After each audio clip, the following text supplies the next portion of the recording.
चाम्रो भएर ल्याइदिएन नि दिदीले चिन्ता थियो अलिअलि अर्को टोललाई पुग्दैन भन्नु नल्याइदिउनु रस क्या मोले त फर्काउँदा मोले मतिर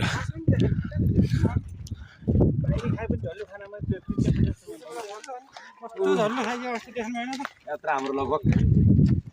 बिहान 6 बजे सुरु गरेको यात्रा 4:32 गएको छ अझै हामी आधा बाटोमा पनि पुग्न सकेको छ हेरौँ कहाँसम्म पुगिन्छ आजको अन्तिम वासस्थान कहाँ हुन्छ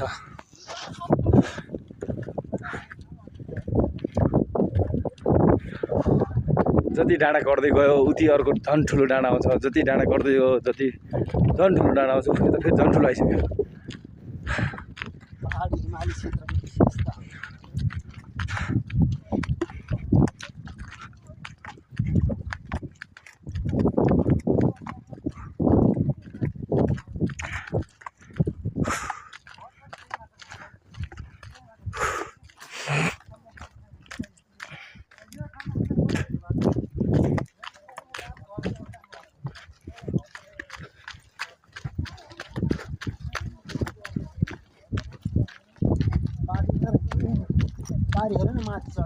स्कुल जाने बाटोको माथि स्कुल के टावर छ कि त्यहाँ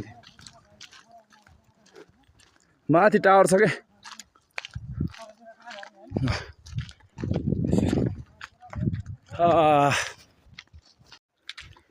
हिँड्दै हिँड्दै जाने क्रममा झन् यस्तो डेन्जर ठाउँमा आइपुग्यो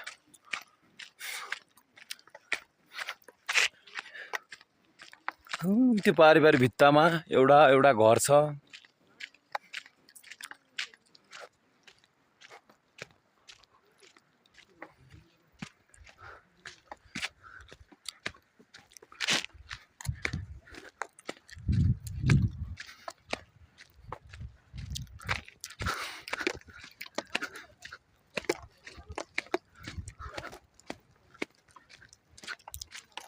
डाँडा बाहेक केही देख्न सकिँदैन